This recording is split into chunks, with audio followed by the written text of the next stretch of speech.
berarti ibadah itu dari syariat menuju hakikat.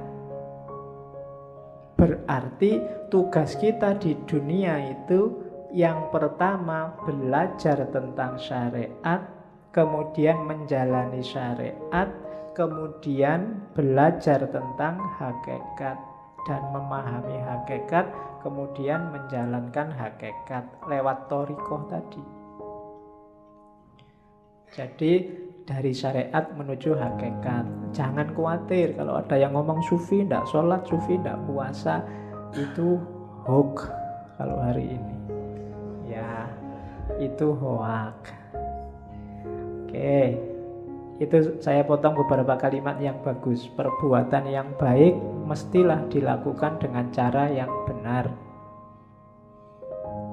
Kalimat ini bisa dipakai karena sekarang banyak orang yang melakukan perbuatan baik dengan cara yang tidak baik. Mengingatkan tapi menyakiti. Nah, itu melakukan perbuatan baik. Mengingatkan kan baik, tapi dengan cara yang tidak baik. Ngasih sedekah tapi pakai caci maki. Nah, itu juga perbuatan baik, ngasih sedekah. Jalannya bukan caci maki. Ngasih tahu tapi bentak-bentak. Banyak kita sering melakukan perbuatan baik tapi jalannya tidak baik. Ada juga yang kedua, berhati-hatilah dalam beramal agar amalan itu bukan untuk dipertontonkan atau diperdengarkan pada orang lain. Semua dilakukan karena Allah, hanya nyari ridhonya. Banyak sekarang orang yang pamer. Dan alhamdulillah media massa hari ini, medsos hari ini tuh mendukung kita untuk pamer. Ya kan? Ngapain dikit aja diposting, difoto. Baru traktir temen nih, difoto ces. Terus semua ngasih jempol. Ya enggak tahu sih, mungkin mamerkan itu ya motifnya juga mungkin bukan pamer, tapi ya wujudnya pamer itu. Untuk dipertontonkan atau diperdengarkan. Diperdengarkan itu ya kadang sok-sok kita kan cerita, kok kemarin gak masuk. Wah, mohon maaf ya Pak, saya itu banyak acara Pak, hari kemarin itu saya diundang ke sana kemarin. Ya itu memperdengarkan, mempertontonkan atau memperdengarkan bahwa kamu orang baik, bahwa kamu orang hebat, bahwa kamu melakukan hal-hal yang terpuji dan seterusnya. Hati-hati, katanya Syekh Abdul Qadir Jailani, nilai amalmu bisa rusak. Jadi hati-hatilah. Ya memang kita wajib melakukan kebaikan, cuma jangan sampai sudah capek-capek berbuat baik tidak ada nilainya, karena ujungnya hanya pamer. Ujungnya hanya ingin dilihat atau didengarkan orang lain. Yo, hati-hati, tidak akan ketemu hakikat. Syariatnya benar nolong orang, tapi ya karena dipamer-pamerkan, mungkin hasilnya ya cuma dipuji orang. Hakikat amalnya hilang.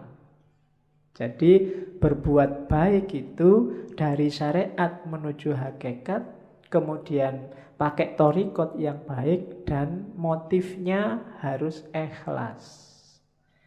Ikhlas itu hendak mempertimbangkan efeknya. Apakah dipuji orang, apakah dicaci orang. Kalau memang baik, dijalani aja. Nah itu rumusnya yang pertama untuk ibadah. Rumus kedua, untuk amalan kita bernilai, kita harus mau namanya tafakkur. Kenapa? Yo, kita itu manusia, sok-sok keliru, sok-sok salah, kadang-kadang tidak pas. Biar pas apa? Yo sering-sering kita renungi perbuatan kita sendiri. Tadi aku ngaji ngapain ya? Niatnya apa, yang dilakukan apa? Di kampus tadi ngapain aja ya seharian? Padahal aku punya tugas apa? Atau cuma ngobrol aja di kampus berjam-jam. Kemudian itu namanya tafakkur. Kalau malam sempatkan untuk tafakkur, katanya Syekh Abdul Qadir Jailani. Orang yang tidak pernah tafakkur itu tidak akan naik level. Kamu diceramai tiap hari, itu tidak ada gunanya kalau isinya ceramah tidak nyambung sama hidupmu sehari-hari. Untuk bisa nyambung apa? Tafakur. Tafakur itu kayak sistem itu mencocokkan kompatibilitasnya biar nyambung. Untuk hidupmu, misalnya tadi nasihatnya Syekh Abdul Qadir Jailani, jangan amal untuk pamer. Itu kan kamu nyocokkan sama hidupmu. Kira-kira selama ini aku pernah pamer enggak ya? Pamer di mana ya? Motifnya memang pamer atau sebenarnya itu bukan pamer? Itu cuma tahadus bin nikmah. Wah, misalnya kamu kan sering begitu. Menceritakan kenikmatan, atau itu cuma alibi aja, janjinya ya pamer. Atau loh, itu namanya tafakur. Kamu mikir dirimu sendiri, peduli amat orang komentar apa, tapi sebenarnya itu. Nah, itu tafakur namanya. Dan orang berilmu yang suka tafakur ini kan nilainya di banyak hadis disebut lebih tinggi daripada ibadah. Di situ kalau di Syekh Abdul Qadir Jailani ada 3 jenis tafakur. Yang pertama apa? Merenungi sesuatu dan mencari sebabnya, mencari bagian-bagiannya sampai kemudian ketemu Allah. Aku bisa begini itu karena siapa ya? Ada peristiwa itu ditelusuri asal-usulnya. Ya sih, semuanya memang skenarionya Allah. Tafakur yang semacam ini kayak ibadah 1 tahun, katanya Syekh Abdul Qadir Jailani. Yang kedua, merenungi perbuatannya, terus mencari akarnya. Dayaku dari mana, apa saja yang aku lakukan, cocok apa enggak sama kehendaknya Allah, dan seterusnya. Nah, merenung semacam ini nilainya lebih dari 70 tahun ibadah. Padahal umur kita berapa tahun? Paling 70 tahun pas, itu kayak seumur hidup ibadah terus. Yang ketiga, merenungi hikmah kebijaksanaan ilahi dalam segala hal, bahwa apapun yang ditetapkan oleh Allah, di situ ada ilmu, ada pelajaran, ada kebaikan. Jadi renungi segala peristiwa dan temukan hikmahnya. Ini bernilai lebih dari 1000 tahun ibadah. Cuma ya jangan dihitung besarannya ya, karena kamu itu sering pakai kalkulator. Iya, wah sudah 70 tahun ibadah toh Pak. Santai Pak, berarti aku bisa ngapain aja sekarang. Kan aku sudah tafakur, kan mesti gitu. Itu sebenarnya itu simbolik, isyarat dari Syekh Abdul Qadir Jailani bahwa itu loh besarnya pahala orang tafakur. Ada yang biasa, ada yang super, ada yang istimewa kayak martabak itu. Jadi ada yang level biasa pahalanya 70, ada yang pahalanya 1 tahun, ada yang pahalanya 100 dan 1000, malahan itu 1000 tahun loh. Itu tafakur, maksudnya keutamaannya. Jangan dihitung matematikanya. Itu nanti jangan-jangan kamu korupsi, Pak. Saya korupsi 1 juta. Yang 1 juta ini tak sodakohkan 100.000. Kan nanti dapat pahala 70.000 lipat. 70.000 kali 100.000, nah, hasilnya kan lumayan 70 juta. Dosanya sama pahalanya kan nanti menang pahalanya Pak. Berarti impas kita Pak. Kan? Ya.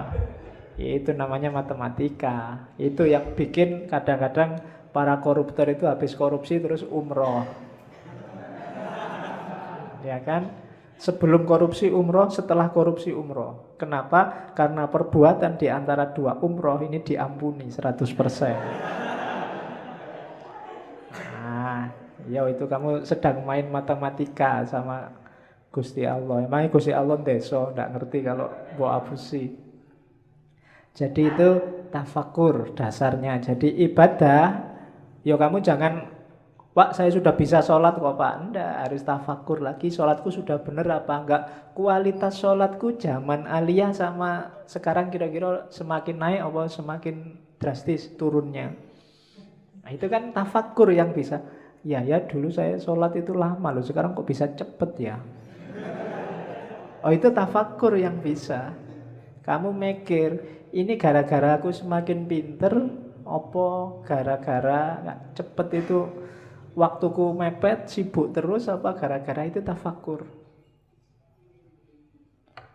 Kadang-kadang kan memang semakin pinter orang, sholatnya semakin cepet. Ilmunya banyak masalahnya. Dia ngerti sela-selanya mana yang cuma sunnah, mana yang mubah, mana yang wajib.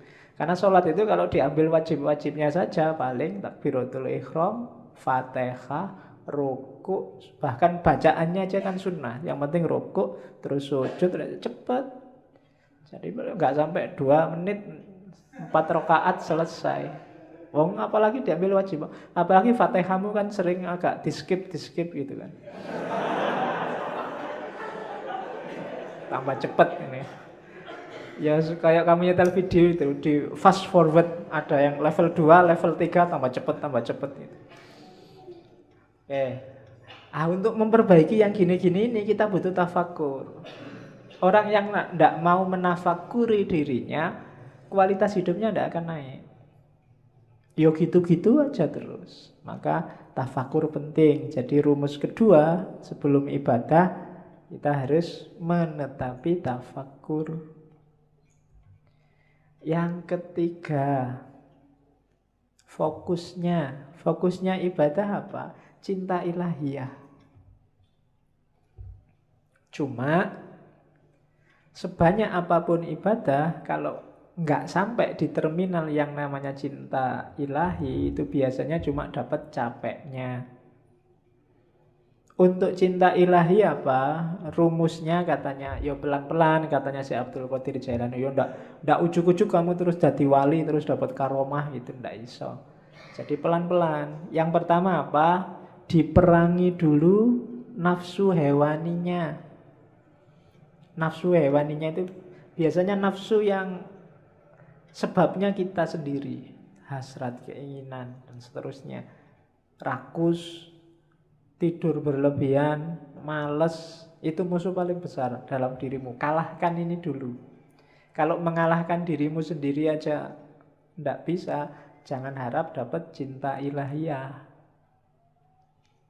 Kalau ini sudah menang kamu dari dirimu sendiri, rakus, malas, sudah menang, jadi sudah hilang kualitas. Baru kalahkan sifat sabu'iyah. Sabu'iyah itu sifat kebuasan. Biasanya keluar, kalau itu tadi kan ke dalam. Marah, mencaci maki orang, bikin susah orang lain, ambisi menjatuhkan orang lain, itu sifat hewan buas. Kalahkan juga yang ini. Cuma ini nggak akan bisa dikalahkan kalau sebelum diri kita sendiri kalah. Kita taklukkan, kita kuasai. Jadi rakus, tidur, males, taklukkan itu. Setelah itu taklukkan yang hubungannya sama di luar dirimu.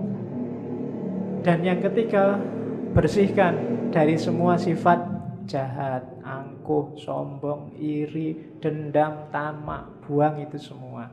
Baru setelah itu kita bisa bersih. Bahasanya kita bisa sadar. Sebelum itu semua kalah, kita tidak akan sadar bahwa kita itu keliru, kita itu salah, kita itu juga berdosa. Cuma sadar saja masih belum cukup.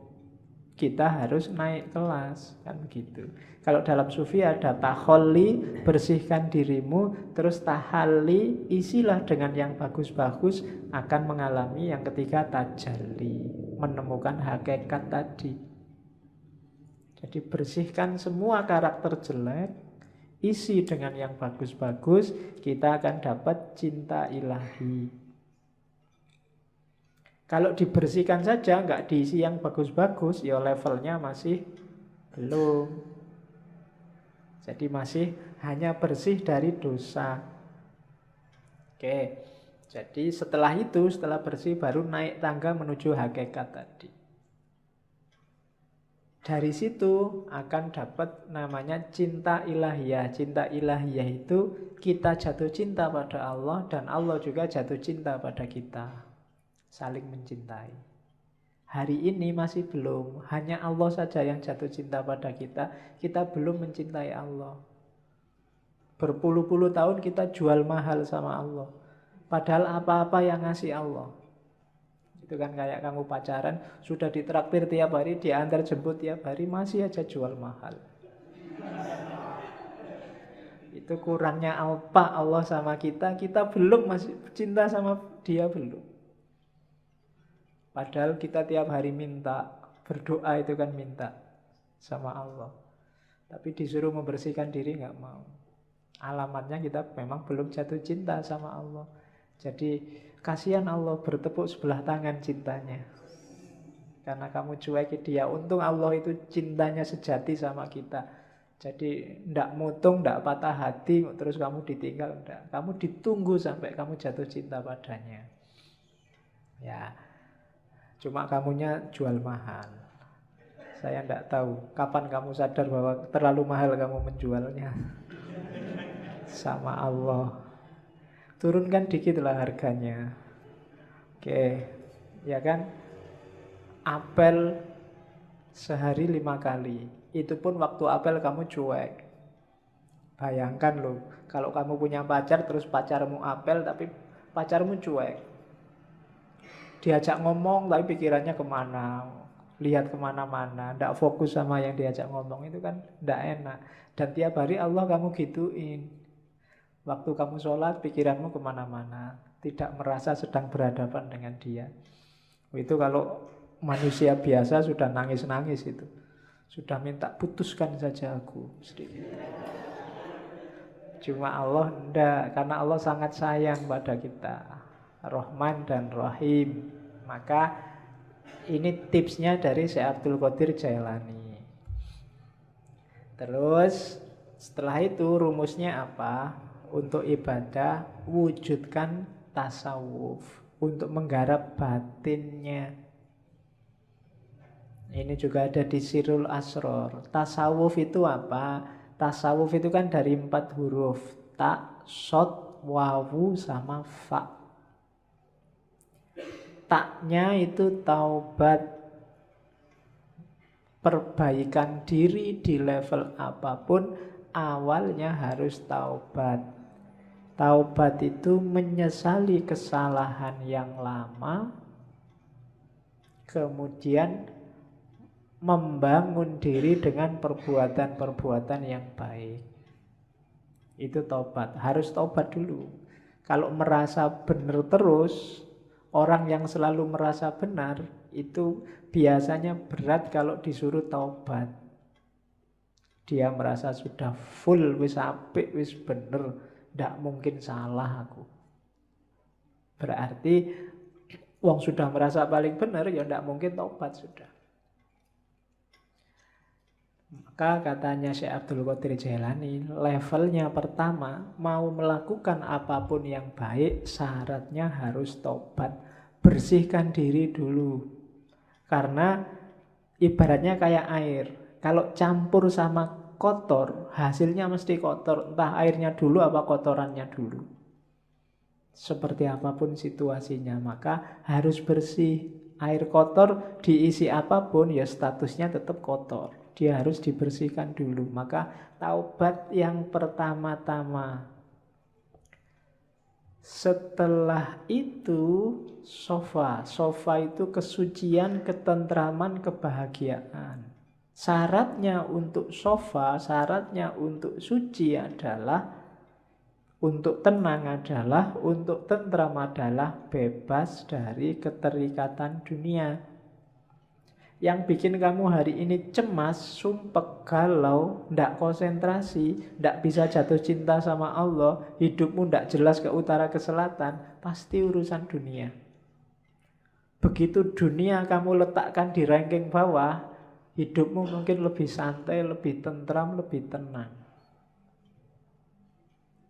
Cuma kenapa kok kamu gampang galau, gampang cemas hari ini? Kemungkinan besar dunia levelnya atas dalam hidupmu. Jadi yang kedua sofa. Yang ketiga, kalau sudah taubat dan suci, sudah nggak terikat lagi oleh dunia, masuklah ke huruf wawu, walayah, kewalian. Walayah itu berarti orang yang 100% hidupnya berhubungan dengan Allah, mencintai dan dicintai Allah. Di antara cirinya, kayak istilah dalam Al-Quran itu, la khaufun alaihim walahum yahzanun. Tidak ada rasa takut, tidak ada rasa sedih. Siapapun yang ngaku wali kok masih sering takut, takut miskin, takut kalah, takut jatuh, takut macam-macam, berarti dia bukan wali. Wali itu tidak takut apapun. Wong cuma dunia aja kok. Kalah tidak masalah, menang juga tidak kaget. Dia tidak takut apapun. Sukses alhamdulillah, tidak sukses biasa. Nah, itu berarti stabil. Itu wali, walaya. Apalagi sedih, tidak ada yang bikin dia sedih. Segalanya sudah skenario dari Allah. Itu berarti orang yang semacam ini sudah memasuki walaya. Kalau sudah tobat, sofa, walaya, terakhir dia masuk ke fana. Fana itu, kalau tadi kan dunia nggak dianggap penting. Ketika masuk fana, bahkan dirinya sendiri juga nggak penting. Yang penting hanya Allah. Kalau ngomong itu representasi dari keinginan Allah. Kalau melakukan sesuatu itu bukan keinginannya, bukan keinginanku, tapi keinginan Allah. Meninggalkan sesuatu bukan mauku, tapi maunya Allah. Itu berarti orang sudah fana. Egonya sudah dibakar habis. Hanya Allah yang jadi fokusnya. Jadi siapapun yang cita-citanya jadi sufi, paling tidak ikuti huruf-huruf tasawuf. Ta, sod, wawu, dan fa. Taubat, sofa, suci, kemudian walayah, wilayah, masuklah dalam perlindungan Allah, wilayah, dan fana. Nah, itu ibadah harus membawa ke sini. Ibadah itu diawali dari taubat, dalam pelaksanaannya harus tenang, tentram, sofa, suci, tanpa motif apapun, lillahi ta'ala, nggak ada dunia yang ikut. Kemudian yang ketiga, wilayah, pasrah 100% pada Allah, baru mencapai fana. Itu batinnya ibadah harus ada ini. Jadi setelah tadi menuju cinta ilahi, selanjutnya mewujudkan tasawuf. Ini loh rankingnya, katanya Syekh Abdul Qadir Jailani. Tadi kan ilmu itu 2 jenis. Kalau di ranking, ilmu itu dari lahir masuk ke batin. Batin itu tadi kan ke dalam sama sekali. Jadi ilmu paling kelihatan itu ilmu lahir. Isinya perintah, larangan, hukum, halal, haram, sunnah, mubah, dan lain sebagainya. Itu ilmu lahir. Boleh ngerokok apa enggak boleh, boleh, apalagi. Itu kan hukum semua. Facebook itu haram apa halal, WA itu haram apa halal, kan gitu. Itu ilmu lahir. Kalau lahir saja tanpa batin, ya nanti kayak ayat tadi, tidak nyampe maksudnya. Hanya berlandaskan pada nas dan yang kelihatan saja. Itu yang bikin sering-sering ada fatwa aneh-aneh. Karena yang dilihat lahir saja. Saya lupa dulu di Mesir ada fatwa untuk menghindari zina, zina mata, zina macam-macam. Misalnya nanti kita sekantor sama perempuan yang bukan muhrimnya, maka disarankan yang laki-laki ini boleh nyusu dulu sama perempuan ini. Kalau sudah nyusu kan jadi anak susuan, halal. Bukan lagi Loh ada kan yang gitu loh. Dulu saya lupa Mesir apa mana itu mufti yang fatwanya aneh. Jadi biar kalau kita berdua sama perempuan bukan muhrim satu ruangan kan nggak boleh. Biar halal, nyusulah dulu. Kalau sudah nyusu, jadi anak susuannya. Halal sekarang. Loh. Enak ya kalau gitu. Oke. Tapi nggak usah minta nyusu ya di masjid. Oke. Lo itu, lo kalau mempertimbangkan lahir cuma itu bisa memainkan dalil. Untuk tidak begitu ya masuklah ke level yang lebih dalam, ilmu batin. Ilmu batin level paling bawah, apa level paling dangkal itu batinnya syariat, namanya thariqah. Di dalam thariqah ada yang lebih dalam, namanya makrifat. Di dalam makrifat ada yang lebih dalam, yaitu hakikat. Itu yang katanya Syekh Abdul Qadir Jailani, batinul bawatin. Batinnya batin. Jadi lapisan paling luar syariat, lapisan di dalamnya thariqah. Di dalam thariqah ada makrifat, di dalam makrifat ada hakikat. Jadi syariat itu perintah lahiriahnya. Perintah lahiriah ini pasti ada maksud dan tujuannya. Kesanalah kita menuju maksud dan tujuannya. Itulah namanya thariqat. Kalau kita menuju ke sana, kita akan menemukan pemahaman. Oh, rahasianya ini toh. Itulah makrifat. Kalau sudah gabung semua, syariat, thariqat, makrifat, kita akan sampai pada makom namanya hakikat. Menemukan kebenaran yang hakiki dan sejati. Beberapa sufi menganggap makrifat sama hakikat ini satu level. Orang yang sudah ngerti hakikat, pasti dia makrifat. Orang yang makrifat, pasti kenal hakikat. Jadi yang jelas ada syarak, syariat, jalani itu. Kemudian kejar rahasianya, maksudnya. Jangan cuma kayak mesin, ya, robot yang diprogram A terus jalan A, tapi pahami tujuannya. Gapailah tujuan itu, itulah namanya thariqah. Cara menemukan tujuan dari syariat.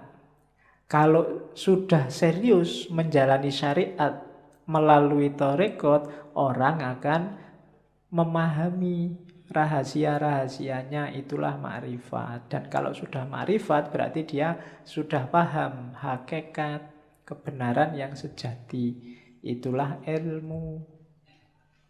Ilmu apapun sebenarnya levelnya ke situ, karena semua ilmu muaranya akhirnya harus pada Allah.